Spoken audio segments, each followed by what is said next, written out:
Bon les amis, Rabbeinu Tachem, on va essayer de faire aujourd'hui le Daf Tzadivav, de terminer le Perek Amatznia, commencer le Perek Azorek. Donc Baruch Hashem, on en était au Daf Tzadivav Moudbet. Amar Ravasi, on était 5 lignes avant la fin de la page. Amar Ravasi, on est un petit peu sur la continuation de ce qu'on était en train de dire juste avant. On avait parlé des différentes tailles d'ustensiles et les trous. À partir de quelle taille de trou sur un ustensile, ça rend le Keli inapte et donc qui perd son potentiel possibilité de Touma, de recevoir la Touma. On avait vu différentes tailles, on a vu qu'il y avait Chamesh Midot, il y avait différentes tailles dans le Keli et chaque taille ça correspondait à un niveau d'autorisation par rapport à la Touma. Là maintenant. Ça correspondait à alors. Où ça va dans tous les cas. Alors normalement, alors c'est vrai que normalement le trou, à partir du moment où le Keli il n'est pas appelé Keli, ben si c'est un trou qui rend le Keli inapte, c'est que c'est plus un Keli pour n'importe quelle autre matière. Et encore plus pour les Kelim en bois par exemple, ou dans les Kelim en bois, on sait que pour que le Keli en bois il reçoive la Touma, il faut qu'il ait un réceptacle, un bet kiboul. Alors là c'est vadaï que si jamais il y a un trou. Non, parce que j'avais vu ce lignan de modèle de trou et tout, dans des sacs aussi. Alors effectivement, c'est ce que je te dis, ça se rapporte en réalité à tout ce qui est, tout ce que ça va, à partir du moment où sa Touma elle est du fait que c'est un Keli, et que maintenant, à cause de ce trou là, il est inapte à être un Keli, donc ça y est, ça lui enlève sa Touma, donc c'est quelque chose qui est général. Maintenant c'est vrai que là on le dit dans le Keli Cheres, parce que dans le Keli Cheres il y a aussi des particularités, comme ce qu'on va parler maintenant, hein, le Inyan de Mukaf Tzamit Patil. Par exemple on avait dit qu'il y avait une halakha dans le Keli Cheres, que le Keli Cheres il avait la possibilité de protéger de la Touma ce qui était à l'intérieur de lui, à partir du moment où il était fermé comme il faut, hermétique. D'accord? Ce qu'on appelle Mukaf Tzamit Patil, il est entouré de quelque chose, d'un petit bracelet, de petit quelque chose qui va le fermer, qui va le rendre hermétique. Ça protège la Touma qui est à l'intérieur. Et on avait dit juste avant, ce qu'on avait dit sur ça, on s'est arrêté hier, on avait dit que même s'il y a un petit trou, ça continue à protéger tant que le trou il n'est pas rove. C'est un grand ridouche de dire que même si le trou, enfin a priori, même je veux bien comprendre. S'il n'est pas rove, même s'il a un trou qui est comme un rimon par exemple, mais c'est un gros Keli, mais tu as un trou qui est un rimon, donc tu n'as pas dans le rove, alors là dans ce cas-là, hein, le Keli protège toujours de la Touma. Oui, mais on est d'accord, mais c'est-à-dire qu'à partir du moment où le trou c'est le rove, c'est plus un Keli quoi. Bon, c'est un Keli qui est très bancal, je suis d'accord avec toi. J'aurais compris peut-être. Je suis d'accord avec toi, il y a le Keli de bancal. À partir où le liquide peut sortir ou rentrer, ça peut. Alors on te dit que Vadaï, si le liquide peut sortir, il peut rentrer, que ça continue toujours à protéger. Mais même si le Keli il est comme un Zaïd, comme un Rimon, etc., tant que le trou il n'est pas dans la majorité du Keli, ça protège toujours. C'est ce qu'on avait dit hier. Maintenant on va voir un enseignement qui a l'air d'aller contre ça, et la Gemara va essayer de rétablir, de rapporter une solution. Amar Ravasi nous dit Shamati, j'ai entendu que Keli Cheres, Shiuro Kemotzi Rimon. J'ai entendu que le Keli Cheres, la mesure du trou dans un Keli Cheres, alors a priori on a l'air de comprendre qu'un trou qui va le rendre inapte à être appelé un Keli et donc qui va le rendre Tahor, c'est un trou d'un Rimon. Un trou qui laisse sortir une grenade. D'accord? Un trou qui laisse sortir une grenade, ça enlève, ça veut dire que ça s'appelle plus un Keli et donc le Keli devient Tahor à partir de là. Alors Amalé Rava lui a dit, peut-être que ce que tu as entendu parler du chiot de Rimon, page Tzadik Amoudbet. Voilà. Amoudbet, c'est-à-dire on en est juste en bas là. Non, juste avant. Là où t'es, dans le verso d'à côté. Derrière, voilà. Les deux. Alors maintenant, la Gemara te dit que Amar Ravasi, c'est dans la page d'à côté, là, derrière. C'est là. Là. Non, pas tourner encore. Celle-là, à côté. Là. Voilà. En bas. Amar Ravasi. Shamati Kli Cheres Shiuro Kemotzi Rimon. J'ai entendu que le Kli Cheres, sa mesure, elle est de quoi elle fait sortir un Rimon. Alors il lui a dit Rava, Amar Rava, Shema lo Shamata, El Abemukaf Tzamit Patil. En réalité, la halakha que tu as entendu par rapport à cette taille de trou qui mesure un Rimon, c'est seulement par rapport à la halakha de protection, Mukaf Tzamit Patil, de protection de choses qui se trouvent à l'intérieur de ce Keli. Qu'à partir du moment où le Keli il a un trou d'un Rimon, et ben ça protège plus. Alors la Gemara pose tout de suite la question, pourtant Rava vient de nous dire à l'instant, dans ce qu'on avait sur quoi on s'était arrêté hier, que la taille d'un trou c'est Rov, c'est pas Rimon. Pourquoi Pourtant, Rava il a dit que ça dépend de Rov, ça dépend de la majorité du Keli. Il faut que la majorité du Keli soit trouée pour que ça ne protège plus le Keli. Mais si la majorité du Keli n'est pas trouée, et ben ça protège toujours le Keli. Donc, comment répondre le Kashia? C'est qu'en fait, ça va dépendre de quel ustensile. Rava il ne se contredit pas forcément, ça dépend de quel ustensile. Ha be ravreve, ha be zoutre. Ça dépend si c'est un Keli qui est grand. Alors là, il y a une discussion entre Rashi et Tosfot comment expliquer cette là, mais je vais expliquer déjà d'après le pirouge de Rashi. Ça dépend si le Keli il est grand ou le Keli il est petit. Alors s'il est grand, pour le rendre inapte et pour qu'il ne puisse plus protéger, ça va être le Rov. Ça va être le Rov. S'il est petit et que déjà le Rov, ça suffira pas le Rov. Il faudra plus que le Rov pour qu'il ne protège plus. C'est-à-dire que même s'il a un trou qui est plus grand que le Rov, il continue à protéger tant que ce trou il ne fait pas la taille d'un Rimon. Même si c'est le Rov du petit Keli. Ça c'est un grand Keli, qu'on verra Rashi explique, ta fois il inverse. En fait il dit que quand c'est un grand Keli c'est Berimon et quand c'est un petit Keli c'est Berov. C'est un petit peu, dans un sens c'est quelque part plus logique. Ouais, là il est Mahmir et l'autre il est Mekel. Bon. Pas Mahmir, enfin sur un petit Keli si la taille dépasse, le trou dépasse la taille. C'est ça. C'est-à-dire que d'après Tosfot, dans le petit Keli, le Rov, déjà ça va faire que le Keli il va plus protéger de la Touma. Alors que d'après Rashi, non, le Rov ça suffit pas, il faudra qu'il ait un trou. Même OL, s'il y a un trou dans son Touma d'OL. Ça protège le Keli, ça protège ce qu'il y a à l'intérieur de ce Keli là, même si c'est dans le OL. Même si dans le OL, même s'il y a un trou comme ça. Ouais. Amar Ravasi, Shonim Klicheres. On a enseigné juste avant que les Haramim, on reprend un petit peu ce qu'on avait dit dans la Braïta d'avant. C'est que le Keli Cheres Suro Bekodes Mashke. On avait donné une première mesure pour le Keli Cheres, on avait dit que la taille, c'était de quoi laisser rentrer du liquide. Kodes Mashke, de quoi laisser rentrer du liquide. Velo Amrou et Motsi Mashke, la ligne Gistera. On avait dit que l'histoire, le tout petit trou qui est une taille de Motsi Mashke, donc on avait dit qu'il y avait deux niveaux de trous. Il y avait un premier trou c'était un trou qui était tellement fin, une petite fente, qui laissait sortir du liquide, mais qui ne laissait pas rentrer du liquide. Donc là, ce qu'on appelle Motsi Mashke. Et à connaître Mashke qui est un trou un petit peu plus grand qui non seulement il laisse sortir du liquide, mais aussi il laisse rentrer du liquide. Parce qu'on avait dit qu'un trou, même c'est vrai que normalement tu me dis un trou, ça laisse sortir, ça laisse rentrer, mais des fois le trou quand il est vraiment très petit, alors il y a de l'eau qui est à l'intérieur du Keli, avec la pression elle va suinter, elle va sortir, mais elle ne pourra pas rentrer quand tu vas tremper le Keli dans un liquide. Alors on avait dit que la taille de Motsi Mashke c'est seulement par rapport à Gistera. Alors Gistera ça voulait dire quoi? C'est ce que j'avais expliqué hier, c'est que c'est un Keli qui est lui-même n'est pas un Keli de base, c'est juste un débris d'un Keli qui a gardé son appellation de Keli parce qu'il peut encore être réutilisé. Le fait qu'il puisse être encore réutilisé, ça s'appelle un Gistera. Gistera, ça veut dire un débris. Un débris. D'accord? Alors maintenant, on a dit que quand c'est un débris, là, même un tout petit trou, ça lui enlève son appellation de Keli. Pourquoi? Parce que quand tu as un grand Keli et qu'il y a un petit trou, tu dis bon, allez, je le garde encore. Mais quand c'est un débris et que le débris, déjà, en soi, il est bancal. Et en plus, il y a un autre trou qui vient se rajouter sur ce débris. Là, tu vas pas dire, allez, viens, on va rafistoler le débris. D'accord? Un Keli normal, tu dis, on va le rafistoler. Donc, c'est possible que, même s'il est un petit peu en état de débris, tu le gardes. Donc, c'est-à-dire que ça s'appelle encore un Keli. Par contre, quelque chose qui est de lui-même un résidu de Keli, tu vas pas me dire que lorsqu'il a un petit trou, on va aller le rafistoler encore. On dit pas, mais en omrim, mais vi, gistera, la gistera. N'apporte pas. Ne va pas utiliser en tant que débris le truc qui est déjà lui-même à la base un débris. Donc c'est pour ça que dès qu'il a un tout petit trou, on considérera que c'est déjà plus un Keli.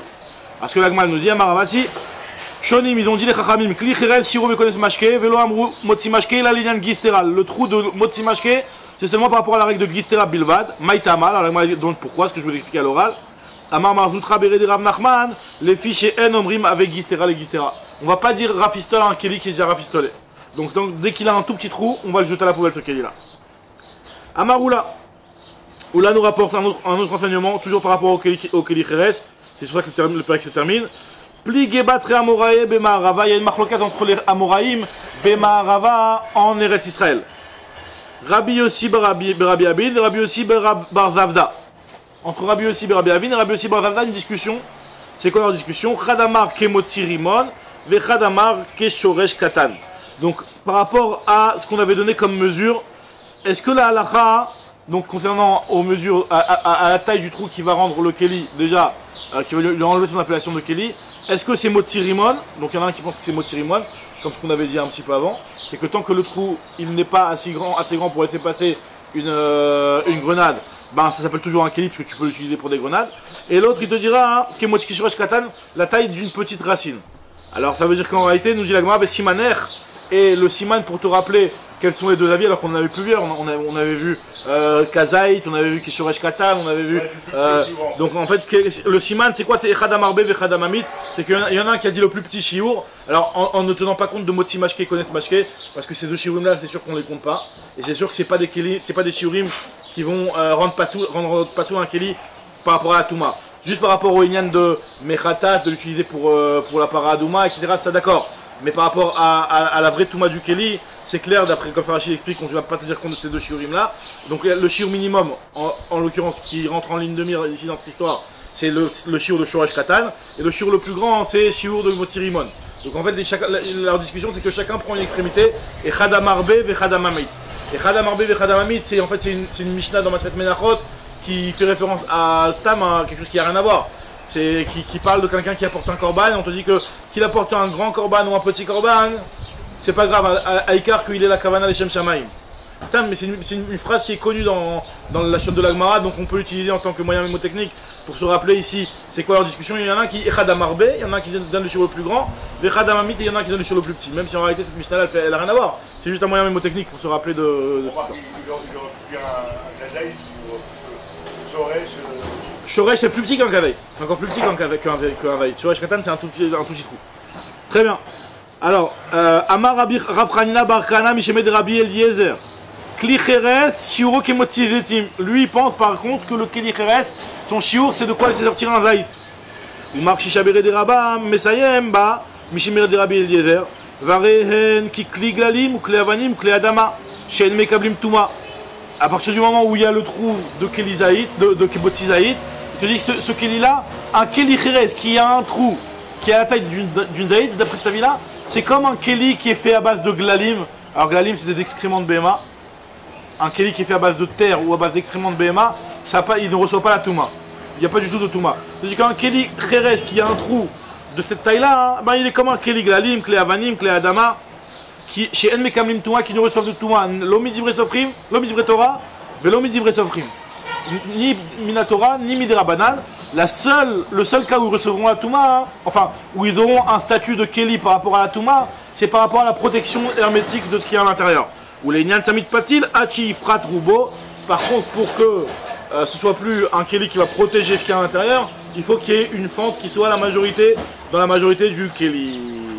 Ce qu'on avait dit un petit peu justement avant. Donc d'après Rashi, c'était pour le grand Keli, d'après la faute pour le petit Keli. Donc comme ça, on avait expliqué juste avant dans la Gemara.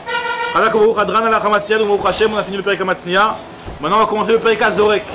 Donc là on va continuer dans le Perek HaZorek avec les Melachot de Otsa. Maintenant, encore une fois, la Melacha d'Otsa, on avait un petit peu repris dans Hamatzniya des petits points de Otsa. Là on va revenir carrément sur les Inyanim de Zorek, Moshit, tout ce qui est de traverser 4 hameaux dans le Shtarabim, de passer dans le Shtarabim, dans le Shtarabim. D'accord, on va revenir un petit peu sur ces idées-là. Alors pourquoi il y a une coupure entre... C'est vrai, c'est une bonne question, parce que d'ailleurs à la Yeshiva, quand on avait étudié les Sugyot de Otsa, on avait fait le premier Perek et Hamatzniya et Hazorek en même temps. Maintenant dans les Mishnayot, on avait expliqué déjà à l'époque qu'au départ, on avait commencé par parler de la Melacha Otsa un petit peu pour nous donner une petite idée, parce que la Melacha d'Otsa c'est une Melacha groa, donc on avait besoin de te la parler en première, parce que c'est une Melacha qui est, entre guillemets, c'est la Melacha qui est plus difficile à cerner par les gens. Les gens ne comprennent pas trop la Melacha. Après on avait vu qu'on prenait le Seder, Erev Shabbat, ce qui se passe Erev Shabbat, donc qu'est-ce que tu as le droit de mettre sur la plaque Erev Shabbat, etc. On avait continué ce Seder-là, on avait parlé de 39 travaux, et là on reprend chaque Melacha Bifnazma et on donne plus de détails. Maintenant, on n'a pas les détails de toute la Melacha tout ça au départ, on a quand même laissé, on en a parlé un petit peu au début, on a donné les règles générales, et là maintenant on reprend. C'est vrai qu'on aurait pu le dire tout d'un coup, c'est vrai. Alors, Azorek Mirshut Ayachil Lirshut Arabim, celui qui, alors maintenant, encore une fois, on connaît on reprend ce qu'on avait dit avant, c'est que tu sais, on sait très bien que de passer d'un domaine public, un domaine privé ou un domaine privé à un domaine public, d'accord, c'est une interdiction. Maintenant, même quand tu es Zorek, cette fois, c'est-à-dire que c'est pas toi qui va être avec l'objet et qui va traverser d'un domaine à un autre, c'est que tu vas jeter un objet d'un endroit à un autre, tu es aussi chayav. Par contre, voilà, donc là, on va ce que nous dit la Mishnah. Azorek Mirshuta Yachid Mirshuta Rabim, celui qui jette d'un domaine public, d'un domaine privé, un domaine public, ou alors Mirshuta Rabim, Mirshuta Yachid du domaine public au domaine privé, Chayav. C'est l'interdiction de Zorek. Par contre, Mirshuta Yachid, Lirshuta Yachid, ou Mirshuta Rabim Be'emtsa, donc là, si jamais il est Zorek d'un Mirshuta Yachid à un autre, c'est-à-dire qu'il a l'immeuble d'en face, il lui jette quelque chose par la fenêtre, d'accord? Et ça passe par un Mirshuta Rabim. On a dit que Rabbi Akiva, lui, il estimait que. Kluta Kimishuncha. Genre qu'il y a un top au milieu. Khadak, exactement. Donc là, c'est la fameuse marque locale entre Rabbi Akiva et Chachamim. Donc si jamais tu jettes d'un Reshuta Yachid à un autre Reshuta Yachid et ça traverse un Reshuta Rabim, dans ce cas-là, on dit que c'est une marque locale entre Rabbi Akiva et Chachamim. L'Agma va expliquer. C'est vrai qu'on avait déjà expliqué la notion de Kluta Kimishuncha. L'Agma va reprendre ça plus tard, on verra après. Rabbi Akiva, il dit que c'est Chayav parce que tu es passé par un Reshuta Rabim.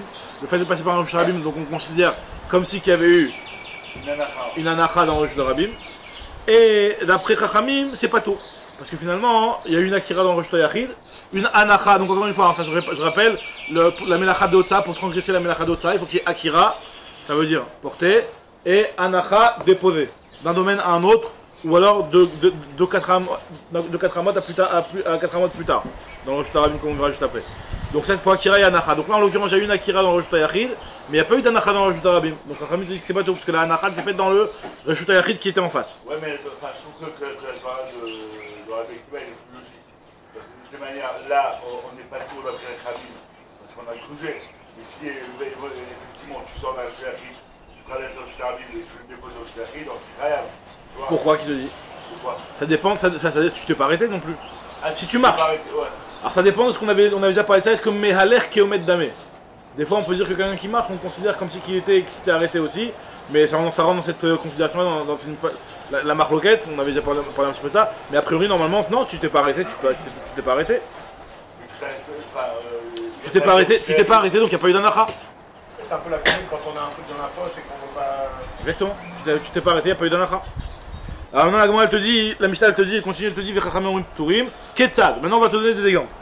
Alors là, vous allez voir qu'il va y avoir une différence entre des types qui sont dans le même immeuble ou dans l'immeuble d'en face. Qu'est-ce que ça veut dire? Enfin dans le même immeuble, entre guillemets, on va voir. Shtekzu Straot, Zu Kenegadzu. Si jamais il y a deux balcons, l'un en face de l'autre. Birshut Arabim, Birshut Arabim, donc dans le Birshut Arabim, c'est-à-dire que tu as deux immeubles, l'un en face de l'autre, tu as des petits balconnets qui sortent vers le Birshut Arabim qui sont là en face de l'autre. Zu Kenegadzu. Alors Birshut Arabim, Amoshit, Veazorek, Mizu, Lazu, Pato. Qu'une personne qui va être Moshit. Alors c'est quoi Moshit? Moshit ça veut dire tendre. Ça veut dire que tu es dans un balcon et tu vas tendre à l'autre dans l'autre balcon et il va l'attraper. D'accord? Là, c'est Pato. Pourquoi c'est Pato? Parce que, à partir du moment où on avait expliqué que le Reshut Arabim, pour que ça s'appelle un Reshut Arabim, le Reshut Arabim, il va jusqu'à 10 Tfachim de hauteur. 10 Tfachim de hauteur. Pas plus que 10 Tfachim de hauteur. Donc toi, quand tu es au 5e étage ou je sais pas quoi et que tu passes d'un balcon à un autre, tu es Pato.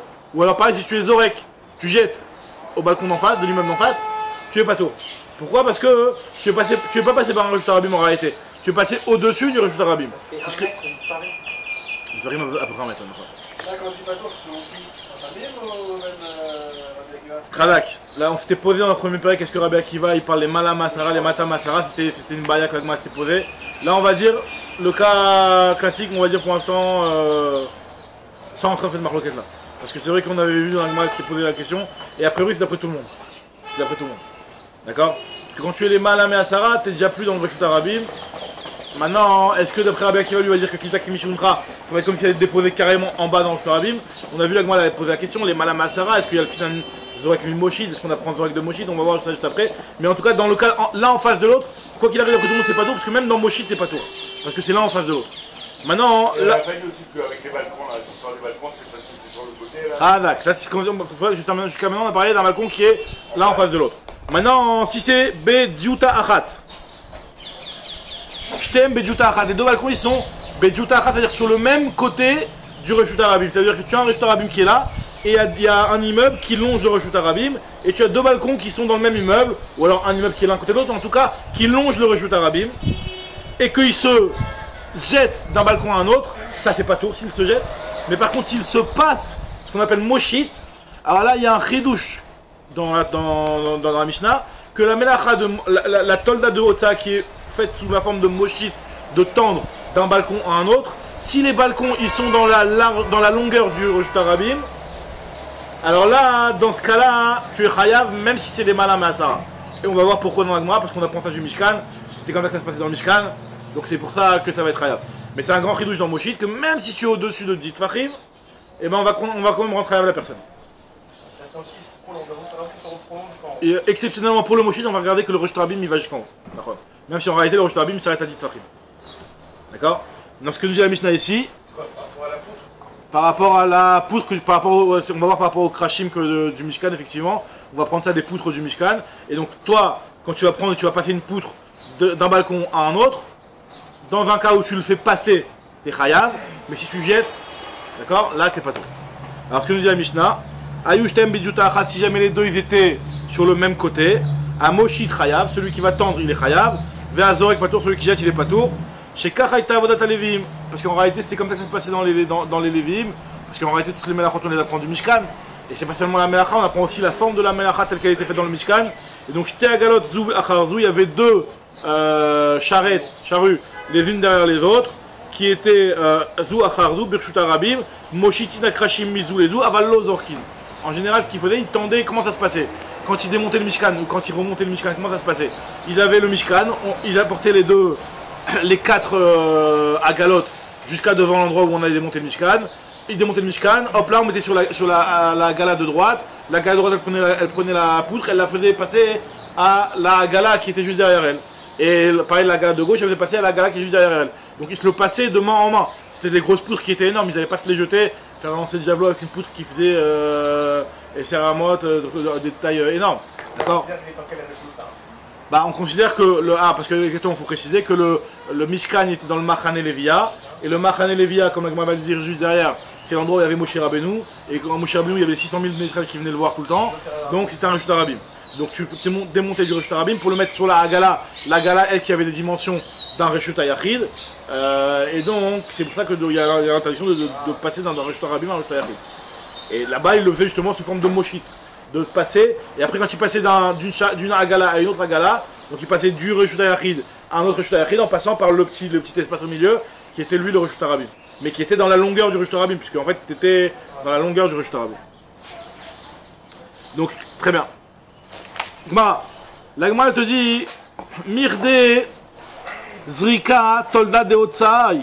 Zrika, le fait de jeter, c'est une tolda, c'est un dérivé de la melacha de Otsa. La melacha de Otsa classique, comme on a expliqué, la melacha de Otsa, c'est de prendre un objet et de sortir avec d'un domaine à un autre. Donc c'est un dérivé de la melacha de Otsa que de jeter. Le lien de Zorek. Alors plus que Zorek, c'est une tolda de Otsa.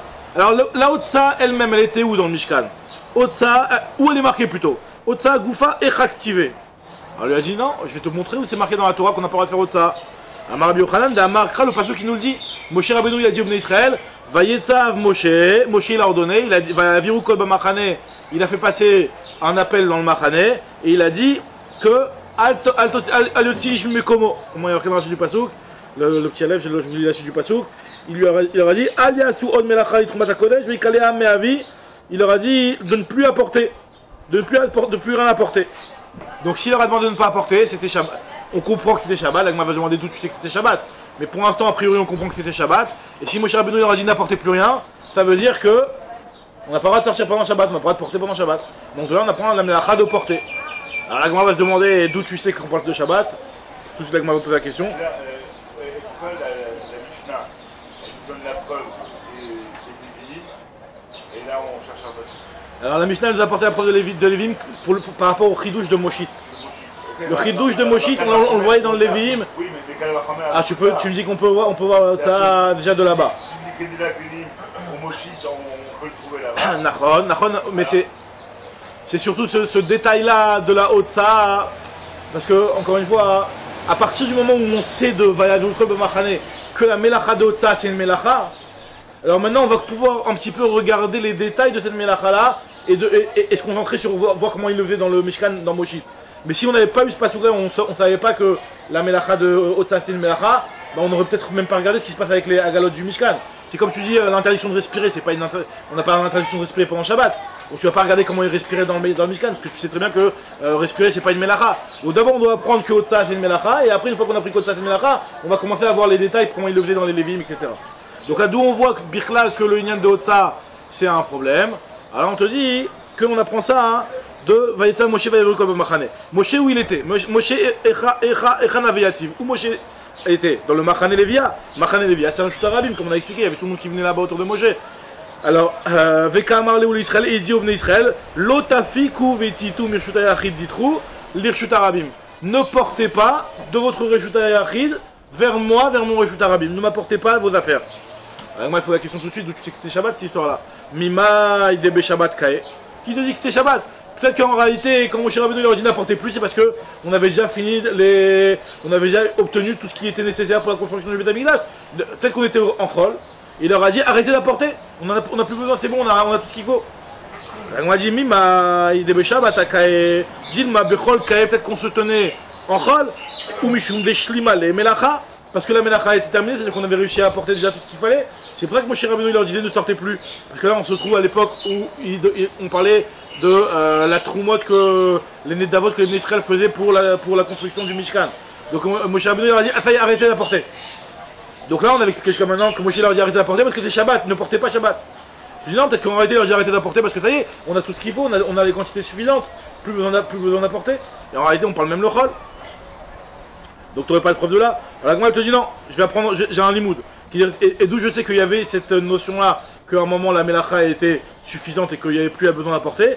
Qui dit-il qu'il y a marqué, comme il y a marqué dans le passouk là-bas, il y a marqué vers Melacha, Itadayam, la Melacha était suffisante, donc plus besoin d'en apporter. Je dis malgré tout, je sais très bien que ça se passait Shabbat, j'apprends une Gzera Shava, une analogie de termes entre un terme qui est marqué dans cette paracha-là, il y a marqué Vaya Viru Kol B'Machane, le lachon de Ahavara, et le Vaya Viru Kol qui est marqué concernant dans Vavarta Kol Shofar, dans le Yovel qui se faisait à Yom Kippour. Le son du Shofar du Yovel qui se faisait à Yom Kippour. Donc de la même façon que là-bas, c'est un jour qui, le Yom Kippour, c'est un jour où on n'a pas le droit de faire des Melachot.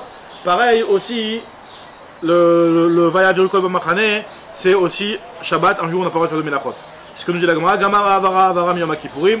On apprend Ahavara Ahavara de Yom Kippour. Qui va marquer chez nous, ici dans le cas de ce qu'on disait par rapport au cadeau du Mishkan, il y a marqué le terme de Vaya Viru Kol B'Machane, le terme de Ahavara, Vaya Viru. Pareil aussi, il y a marqué dans le Shofar, pour Yom Kippour, il y a marqué Ve'avarta Shofar Teruah, tu sonneras le Shofar.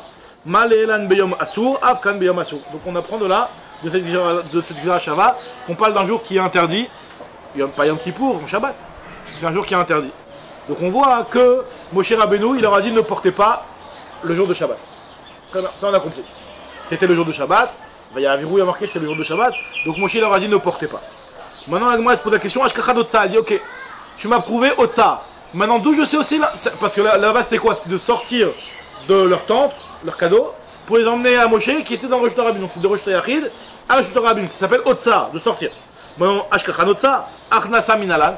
D'où je sais l'interdiction de faire rentrer. Elle m'a dit non, c'est logique, on va pas faire de différence. C'est une zvara. Zvara ou c'est une logique. Mirde, mirshuta, rashut ou. Puisque tu fais passer d'un domaine à un autre. Mali apouke, mali yule. Qu'est-ce que tu as à faire? Il n'y a pas de différence à faire entre eux. Faire rentrer, faire sortir, c'est la même chose. Alors elle m'a dit mi otsa, av. Par contre la otsa, ce sera ça le av melacha. Et la achnasa, ce sera le dérivé de la melacha. Miou, Otsa, Av, et Achnasa, Tolda. La Achnasa, ce sera la Tolda. La Gemara te dit. La Gemara te dit. Pourquoi? Non, je sais rien ce que je dis. C'est-à-dire que quoi qu'il arrive, c'est notre ça. Ça me fait penser, mais je ne vais pas prendre du temps. C'est toujours passé à Kiddushin, Yatsa, Ve'aïta. On est toujours dans le Otsa, sur lequel on va déduire la Havaya. Là, c'est pareil. On considère un jeu de rentrée par rapport à la sortie. Non? Ouais, c'est. Tu dis qu'on a déjà trouvé cette notion-là. Bon, là-bas, c'est des sujets complètement différents. Mais tu veux dire que toujours. Sortir, rentrer. Mais là, c'est quand même. Ouais, mais là, la preuve, elle est quand même. Parce qu'on aurait pu croire au fait qu'il n'y a que la Otsa qui est à soi. Parce qu'il ne faut pas amener quelque chose pour le métallique. On te dit que logiquement, c'est la même chose. Logiquement, c'est la même chose. Je te dis, en logique, c'est la même chose. Là, t'as même pas besoin d'un passouk de Viatsa, Ve'aïta. C'est la lobe Misvara. Misvara, en fait. Donc là, moi, elle te dit. Ok, mais par contre, il y a quand même une différence, c'est que la Otsa, vu qu'elle est marquée dans le Passouk, c'est ce qu'on appelle un Av, et la Achnasa, c'est une Tolda, c'est un dérivé. C'est quelque chose que tu vas déduire Misvara. Alors, Khadak, question de la Gemara tout de suite, qu'est-ce que ça change, c'est un Av ou une Tolda, Méchané? Les deux, c'est Minatora, c'est pas mon puni. La Gemara te dit, en réalité, la différence, enfin, le Inyan de savoir que c'est une Tolda et que c'est pas un Av indépendant. C'est ça le Inyan.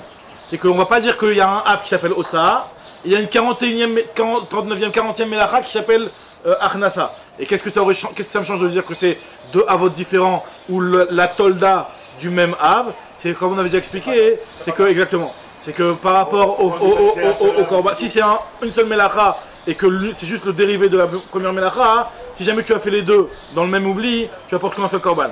Tandis que si jamais c'est deux Melachot qui sont différentes, là tu apporteras deux Korban. Et pourquoi on dirait pas que c'est une seule Melacha, je comprends pas. C'est une seule Melacha. Je dis que c'est même pas Tolda, toi tu veux dire. Ouais, voilà. Même pas Tolda. À quoi ça sert de les trucs? Mais moi, il y a quand même une différence. C'est pas exactement la même chose. C'est pareil. Si tu les considères. Je suis d'accord avec toi. C'est vrai que ça m'aurait pas dérangé et j'aurais très bien compris que la Gemara me dise que c'est exactement la même chose, que les deux c'est le même Av, c'est la même action. Mais la Gemara comprend quand même qu'il y a une différence entre Achnasa et Otsa. T'as raison, c'est une remarque. La Gemara te dit, regardez dans les mots de la Gemara. Est-ce que c'est une déduction? C'est là, la Gemara te dit que. Je reprends juste, c'est où? Ah voilà.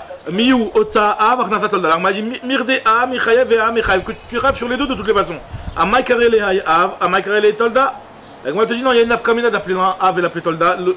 L'un à Tolda de l'autre. Nafkamina, de I avit shte avot bade adade. Si tu avais fait deux avot en même temps, il a mis shte toldot bade adade. Ou alors tu avais fait deux toldot mais pas du même Av. Tu aurais été chayav deux korbanot. Michayev tarté. Vei avid ad Av et Tolda adide. L'homme Michayev et la chada. Par contre, si tu fais un Av et sa propre Tolda, hein, tu as qu'un seul korban à apporter. Là, m'a dit, mais il y a la vie de Rabbi. Hein?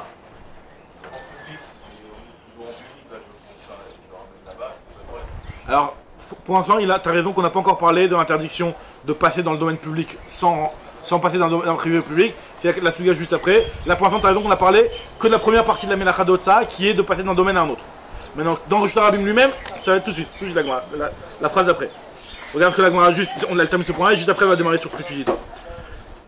Maintenant, la Gemara te pose juste la question sur Rabbi Eliezer. Elle fait une petite parenthèse avec la vie de Rabbi Eliezer. Il y a la vie de Rabbi Eliezer. Cette Gemara-là, en fait, c'est la Gemara du début de Baba Kama, c'est exactement la même. Rabbi Eliezer, lui, il pense que même si tu fais un Av et une Tolda de la même Melacha, t'as deux korbanot. Donc pour lui, c'est comment tu vas définir Av et Tolda, c'est quoi le moyen de mesurer. Ou le Rabbi Eliezer de Mechayev Tolda bim comme Av, Amai Karelu ou Av, Amai Karelu Tolda. Je dis, qu'est-ce qui fait appeler un Av et l'autre Tolda? Alors, Achdav et Bam Mishkan Khashiva, Karele Av. Ce qui était important dans le Mishkan, on appelle ça un Av. Alors, ce qui n'était pas important dans le Mishkan, on appelle pas ça un Av, on appelle ça une Tolda. Achdelo Av et Bam Mishkan Khashiva, Lo Karele Av. Alors, ou alors, la Gemara donne une autre explication. Ça dépend si c'est marqué dans le Passouk ou pas. Comme là, la Otsa, elle est marquée dans le Passouk. Donc ça s'appelle un Av, Inami. Hardektiva Kare Av, ce qui est marqué dans le Passouk, on appelle ça un Av. Et ce qui n'est pas marqué dans le Passouk, on appelle ça une Tolda. Alors, ce qui est un petit peu bizarre dans la Gemara, et là, les Rishonim, en Bakama, je me suis parlé de ça, c'est qu'en réalité, Rabbi Eliezer, là, il n'a pas vraiment répondu à la question. En réalité, ils n'ont pas dit exactement la même chose. D'après Chachamim, on a expliqué que qu'est-ce que ça changeait d'être appelé une Tolda de ce Av-là, ou une Tolda ou alors un Av indépendant. Mais là, Rabbi Eliezer, il n'est pas venu expliquer pourquoi, qu'est-ce que ça change si c'est un Av indépendant. Finalement, il n'y a aucune différence en réalité entre un Av indépendant ou la Tolda de ce Av-là. Finalement, on ne voit pas la différence. Il te dit juste que, oui, mais c'est juste des appellations. L'un, vu qu'il est important, on l'appelle Av. L'autre, vu qu'il n'est pas important, on l'appelle Tolda. Mais en réalité, c'est pas, il n'y a pas de nafkamina. Tu fais les deux, tu as aussi deux korbanot. La Gemara, maintenant, elle vient sur ton sujet à toi. Maintenant, Veha Detnan, le Inyan de Azorek Dalet Amod Bekotel. On a vu maintenant dans notre Mishnah, celui qui jette, enfin ça c'est une Mishnah qu'on verra plus loin en réalité, mais on l'avait déjà rapporté plus haut, c'est celui qui est Zorek, celui qui jette dans le Reshut Rabim. Il jette 4 amot, et donc il va se coller contre un mur. C'est-à-dire que voilà, il jette, bim, et il colle contre le mur. On te dit dans ce cas-là, on va voir dans la Mishnah plus loin, on en avait déjà parlé, il est chayav. Ça va dépendre à quelle hauteur il est. Azorek Datamot Bakotel, les malama sarat fachim, Kezorek Ba'avir, et donc il est pas tôt. Les matame sarat fachim, Kezorek Ba'aretz, et donc il est chayav. Ça dépend si tu vas être à une hauteur de 10 fachim ou Moins que d'Itfachim ou plus que d'Itfachim. Le mec, ou quand le mec il est, ou la balle quand elle saute? La balle, quand on avait vu dans la Gemara qu'on parlait d'une shmena de vela, d'une vela shmena. C'était quelque chose, une main collante qui s'est collée sur le truc, qui est restée collée sur le mur, donc qui s'est posée là-bas. Ce qui est important, c'est. Là où ça s'est posé, là où ça s'est collé. Et lui, il se trouve où lui? Non, lui il est l'homme Chanel, lui il est dans le Shtarabim. Lui il est là, il jette. Est-ce qu'il est plus que Tifachim? Alors le monsieur lui il est plus que Tifachim parce que ça, il est en général il fait un type fait plus que 1 mètre. Alors c'est vrai, mais la personne, par rapport à la personne, c'est vrai que on va dire qu'il a fait comme ça. Allez, il a fait comme ça. L'objet il a jeté en dessous de Tifachim. D'accord? Maintenant, la Gemara, elle te dit donc les matam et Tifachim, Kezorek Ba'aretz, donc c'est Chayav. Alors Vazorek Ba'aretz, Arba Amot Chayav, il est Chayav. Vezorek Arba Amot, Bestarabim, mais là, moi je pose la question, ce qu'il a demandé, d'où on sait cette interdiction-là, hein, de jeter 4 amot dans le Rosh Hashanah. On a vu de passer d'un domaine à un autre. Maintenant de jeter que dans le Rosh Hashanah, d'accord, d'où on sait que là aussi on est Chayav. Vezorek Arba Amot, Ba'aretz Arba Amot Chayav, d'où on sait Menalan. Des Mechayev. Alors la Gemara avait essayé de trouver dans le Mishkan où on a vu cette interdiction-là de passer Arbamot dans le Shtarabim. Elle te dit, tu sais quoi? Elle a donné plein d'exemples un petit peu bizarres. Sheken Orge Yeriot Zorkin Marteem Zelazé. Quand ils sont en train de, avec leurs aiguilles de tisser, alors la Gemara va dire qu'il n'y a pas tellement d'aiguilles quand tu tisses, mais en tout cas au début elle considère comme ça. Quand ils tissaient avec leurs aiguilles et que l'autre, celui qui était en face, il avait cassé son aiguille, il avait besoin d'une aiguille, il prenait son aiguille, il lui jetait. Donc ils étaient dans le Rosh Hashanah en train de faire ça. Et il lui jetait l'aiguille. Donc de là on apprend Zorek Arbamot dans le Rosh Hashanah. La Gemara te dit Sheken Orgeiriot Zorkin Martem Zemmisé. La Gemara dit non, ceux qui tissent, il n'y a pas besoin d'aiguille quand tu tisses. Quand tu tisses, il y a une machine à tisser, il n'y a pas une aiguille, t'es pas en train de faire la couture. Alors la Gemara dit la tige, c'est la fameuse tige. Orgin Martem Orgin Machatim la Maléou, pourquoi ils ont besoin d'aiguilles. Et là, Sheken Tofre Yeriot Zorkin Martem Zelezé. La Gemara dit ceux qui vont coudre, une fois que tu as la Yeria qui est déjà tissée, et tu veux coudre 2 bandes de Yeria l'une avec l'autre, alors là tu as besoin de les coudre, et effectivement des fois tu as besoin de l'aiguille, et tu l'as jeté de l'un à l'autre. Alors la Gemara te dit, mais qui te dit qu'ils étaient si loin que ça? Peut-être qu'ils étaient à côté au moment où il se passait l'aiguille. Il se l'a passé à moins que Arba Amot. Vedilma Gabé Adade Abouyadve.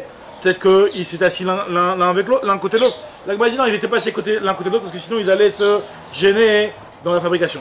Matouha Adade Martin. Ils allaient se gêner, l'un avec son marat, il avec son aiguille, il va tirer, bim, et l'autre il est juste à côté, il va le gêner. Donc c'est pour ça qu'ils étaient éloignés l'un de l'autre. La Gemara dit oui, d'accord, ils étaient éloignés, mais peut-être qu'ils étaient quand même dans les Arba Amot. Vedilma Betoch Arba. Ok, ils n'étaient pas collés, mais ils étaient dans les Arba Amot, qui te dit qu'il y avait carrément Arba Amot. Donc la Gemara te dit, t'as raison, je vais te donner une autre source. Et là, Amarafriz, là, Sheken Orge Yeriot Zorkin Bouchiar. Beyeria. Ceux qui tissaient les Yeriot, ceux qui tissaient les tissus là, ils jetaient le Bouchiar. Alors le Bouchiar, c'est quoi le Bouchiar? Le Bouchiar, c'est la petite pelote. La pelote, comment elle était faite à l'époque, c'était un morceau de bois avec une petite tige au milieu, et il y avait la laine qui était autour de la tige, et donc il faisait passer, donc dans le métier à tisser, dans cette machine-là, il jetait la pelote, et donc c'était pour faire passer les fils, donc il y avait les fils qui étaient tirés et tendus, et donc il faisait passer les fils à droite à gauche, et pour ça il jetait. Donc la Yeria, elle pouvait être très grande, parce que les Yeriotes, elles étaient très grandes, elles étaient très larges. Donc elle pouvait être très grande, donc il jetait. Donc ça pouvait faire une grande distance. Alors moi, va te poser la question, mais d'accord, mais t'es rattaché avec le fil. Finalement, c'est pas que t'as jeté un objet, il y a le fil qui rattache. Alors moi, il va dire la fin de la pelote. Quand je jette la fin de la pelote, alors finalement, le truc, il va le jeter. C'est un petit peu, c'est vrai que je vous ai dit que c'est des exemples un petit peu bizarres. La Gemara continue, elle te dit, Vejilma Gabada, et là, ma frisa, Chikan Orgeriot Zorkin Bouchiar Beyeria, Valo Ogdo Beyado, la Gemara dit, pourtant, il y a encore. Tu tiens encore avec le fil dans la main. Le fait qu'il y a le fil qui est rattaché au bourriard, ça fait qu'il est encore agoud, il est encore rattaché, donc ça s'appelle pas, le Isho d'Otsa, comme on avait parlé la dernière fois. On avait dit que si jamais il y a un objet qui est sorti, mais qu'il y a une partie qui reste encore dans l'autre domaine, il n'y a pas de problème. Donc pareil aussi, quand tu prends un objet, tu vas jeter dans plus loin, Arba Amot plus loin, et qu'il y a une partie qui est encore dans le début d'Arba Amot, il n'y a pas d'interdiction, c'est pas la même chose. Donc moi elle te dit, Benisra Batra, le dernier passage, ça fait Nisra Sanimation Messer. Messer, c'est dans la machine, dans le métier à tisser. Le dernier passage, et ben effectivement, là, la pelote elle se vidait et elle quittait le fil et bim, elle sortait beaucoup plus loin. Alors la Gemara elle te dit Ve'am bemakom patour kaza. Où elle va tomber cette pelote là? Elle va tomber en dessous de la tenture, et donc c'est un makom patour, c'est pas le Rishtarabim. Il y a le tissu, et quand tu vas jeter, que tu vas terminer la pelote elle va tomber à un endroit qui est un makom patour, c'est pas un Rishtarabim. Va makom patour kazla. Alors moi t'as raison, elle a sheken orgei riot zorkin bouchiar les shoalen. Des fois, quand il y avait une pelote, le type n'avait pas de pelote, il lui jetait. Le type était en train de faire une autre tenture là-bas. Il dit donne-moi une pelote, j'en ai plus. Il lui prend la pelote et il lui jette. La Gemara dit qu'il te dit qu'ils n'étaient pas à côté aussi, encore une fois la même question. Peut-être qu'ils étaient assis l'un à côté de l'autre. La Gemara dit si jamais ils sont assis l'un à côté de l'autre, ils vont se gêner en tissant, ça peut se gêner. La Gemara dit peut-être qu'il était en décalage un petit peu, mais il n'était pas loin de. C'est-à-dire qu'il était en décalage, mais il n'était pas éloigné tellement que ça. Il était en décalage de telle sorte à ce que chacun ne va pas se gêner quand il va dans son mouvement, mais il ne va pas être à Arba Hamot. La Gemara elle te dit que c'est quoi, t'as raison. En plus la Gemara dit Vetou Michel et Maladé, en plus est-ce qu'ils allaient s'emprunter la pelote? Chacun avait sa pelote, il se mettait à travailler avec sa pelote, il n'allait pas demander une autre pelote. Il n'y a pas de. Surtout dans la Gemara, plusieurs fois elle pose ce genre de questions, c'est que En Aniyut Bimkom Hashirut, ça veut dire que dans le Beth Amikdash en général, tu chipotais pas, on va pas faire du rapiessage et du raccommodage. Chacun avait sa petite pelote, des trucs, il travaillait. La Gemara te dit donc t'as raison, tu sais quoi? Finalement. Ou Michel Madane va t'amener Louda, il y en a qui disent que c'est Lévi. Ish Milarto Asher Ema Osim, Milarto Osef, Venosim Milechet Ravero. Chacun faisait ça son propre travail, il n'empiétait pas sur le travail d'autre, donc personne ne s'empruntait quoi que ce soit. Elle fait tout, et en plus, tu m'as expliqué, même si tu vas m'expliquer Zorek, mais Mahavir qui estime le fait de marcher et de porter un mode de manière classique, Mahavir d'aller un mode Bershtabim Menan, Bidemchaev, d'où tu trouves que c'est Chayav? Alors elle m'a dit, tu sais quoi, finalement je vais te donner une réponse beaucoup plus simple, que tu n'apprendrais pas du Mishkan, que l'histoire de Arba Amos c'est dans la Moshe Mishinai. Et la kol d'Aeta Mod Bershtarabim, Gmara Gmirela, on a appris par tradition, c'est dans la Moshe Mishinai, que c'est interdit de porter Arba Amos dans le Bershtarabim. Donc finalement, tous les cas qu'on avait voulu apprendre, c'est pas de là-bas qu'on apprend, parce que soit, comme on avait dit, qu'on était trop proche, ou qu'ils se jetaient, ils n'avaient pas besoin de se jeter, tout ça, ça prend la Moshe Mishinai. L'interdiction de rentrer dans le domaine d'un autre, ça on l'apprend comme on avait dit du Passio. Mais l'interdiction de porter Arba Amos dans le Bershtarabim, ça c'est dans la Moshe Mishinai. Très bien, maintenant la Gemara continue, elle nous dit, le parachat de Shavua, Amar Rav Yehuda Amar Shmuel Mekoshesh. Mekoshesh et Tzim. C'est quoi Mekoshesh dans la parachat? Il y a marqué que celui. C'est quoi? C'est ce qu'il dit ici, c'est. Et là, sûrement c'est Rav Frida qui a continué à parler. La Gemara, elle t'a pas dit quelle Lamora qui a parlé. Il n'y a pas marqué d'Amora, mais soit c'est celui qui est en train de parler jusqu'à maintenant qui est revenu sur ça, ou soit c'est comme en général quand c'est Stamut de la Gemara, c'est Ravina ou Ravashi. Mais la Gemara dit, voilà, c'est Gemara Gmirela. Maintenant, Amar Rav Yehuda Amar Shmuel, Mekoshesh, le Mekoshesh, donc dans la paracha, il y a marqué que ils ont attrapé quelqu'un qui pendant Shabbat avait ramassé du bois. Et qu'est-ce qu'ils ont fait? Ils l'ont tué. Chayav Mita. C'était qui ce Mekoshesh, nous dit la Gemara? Enfin, quel Melacha il avait fait ce Mekoshesh?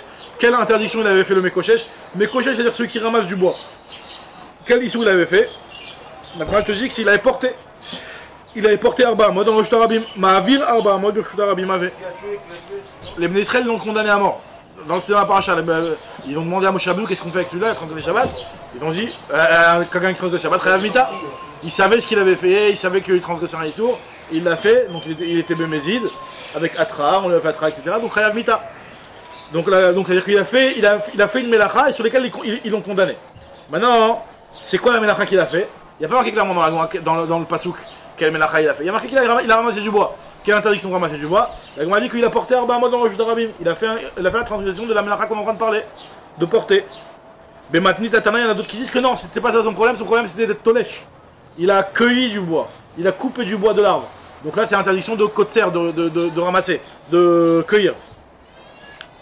Alors, elle te dit, Mehamer avait. Il y en a qui disent que l'interdiction c'était quoi? C'était Mehamer, le fait d'amasser, comme on avait déjà parlé, d'amasser des morceaux de bois. C'est une interdiction, c'est une melacha de Mehamer. Alors, elle te dit, les maï nafkamina. C'est quoi la nafkamina? Que tu me dises que c'est Mehamer, ou que c'est Otsa, ou que c'est Tolesh. Elle m'a dit les Gderav. c'est pour, un petit peu, en réalité, on a un intérêt de te préciser quel Mélacha il faisait, pour répondre à un problème que Rav s'est posé. Qu'est-ce qu'il a trouvé Rav? Damar Rav, Matsati Megillat Starim. Rav dit, j'ai trouvé un jour une Megillat Starim. Alors Megillat Starim, c'est un écrit. À l'époque, il n'y avait pas tellement d'écrits, on n'avait pas le droit d'écrire la Torah orale. Mais il a trouvé un écrit qui était caché, parce que tu as le droit d'écrire quand tu oubliais un petit peu, mais tu cachais. C'était pas des choses qui étaient publiées. Alors il dit, j'ai trouvé une Megillat Starim, une Megillah cachée, dans laquelle il y a marqué que les 39 travaux de Shabbat, on n'est pas chayav dessus, on est chayav dessus qu'une seule fois. Megillat Starim Berabria, j'ai trouvé chez Rabbiria, Vekatouba, il y a marqué là-bas que ici Ben Yehuda il pense que Avot Melachot Arbaim Chaser Achat, Ve'enu chayav et la Achat, il ne sera chayav qu'une seule fois. Donc moi je comprends pas, on a toujours dit jusqu'à maintenant que c'est justement pour ça qu'on t'a précisé qu'il y avait 39 travaux pour te dire que si tu avais 39 Melachot et tu étais chayav 39 fois. Alors la Gemara te dit c'est pas possible. Vetulo, une fois, Achat Vetulo, pas plus. Maintenant, pour marqué dans la Mishnah, Avot, Menachot, Arbaim, Chaser, Achat. Et on s'est posé la question pourquoi tu m'as dit le décompte des 39 travaux. Vavinanba, Minyana, Lamaï, pourquoi tu me les comptes. La Rabbi Yochanan, il a précisé, Shei Matan Kolam Belem Echad, Chayav Kol Achat Ve'Achat. C'est pour te dire que tu chayav sur chacune d'entre elles. Ça, on l'a vu avant. Ça, on l'avait vu avant, on n'en avait pas avant. Et moi, je te dis, Ema, Eno Chayav, Alachat même. En réalité, ce qui veut dire, c'est pas que tu n'es chayav que d'une seule, c'est qu'il y en a une. Parmi les 39, sur laquelle il n'y a pas de trio. Il y en a une parmi les 39 sur laquelle il n'a pas dit. Il y en a une parmi les 39. Donc en réalité, chaque Mélacha, tu vas te poser la question. Est-ce que celle-là, t'es chayav ou t'es pas chayav? Est-ce que c'est celle-là, la fameuse 39e, que ici Ben Yehuda, il a dit, on n'est pas tout ou pas? Alors la Gemara te dit, et c'est pour ça qu'on t'a précisé, on te dit, la Mélacha de Mehamer, la Mélacha de Otsa, la Mélacha de Tolesh, c'est pas ça les Melachot sur lesquels ici Ben Yehuda il a dit que c'est pas tout. Parce que tu vois bien qu'on est en train de te dire que c'est peut-être ça ce qu'il a fait le mec au Shesh. Alors d'après celui qui a dit Otsa, donc la Otsa, si on a condamné à mort sur la Otsa, donc c'est que c'est pas cette Melacha sur laquelle on n'est pas tôt. Celui qui dit Mehamer, c'est que c'est pas sur Mehamer. Celui qui dit Tolesh, c'est que c'est pas sur Tolesh. Alors ce que nous dit l'Agma ici, Rav Yehuda Pshitale, Rav Yehuda lui c'est pas juste pour lui que Ma'avir Chayav. La Braïta pour elle c'est pas juste que Tolesh c'est Chayav. Et pour avoir Rabbi Yaakov, Pshitale de Mehamer Chayav. Alors, Mar Savar Hami Atlomispeka ou Mar Savar Hami Atlomispeka. Chacun a la Melacha sur laquelle pour lui il n'y a pas de doute. Et sur cette Melacha il n'y a pas de doute. Et c'est sûr que c'est pas sur celle-là qu'il a parlé ici Ben Yehuda. Donc finalement, on ne sait pas, mais on sait au moins. Rav Yehuda il sait que c'est pas ça. La Braïta elle sait que c'est pas Tolesh. Rav Hanina, Rav Acha, il sait que c'est pas Mehamer. Donc voilà, ils savent que c'est pas ça. Mais c'est laquelle, ils savent pas. Bon, de toute façon, la Acha n'est pas comme ça, hein, mais Est-ce que c'est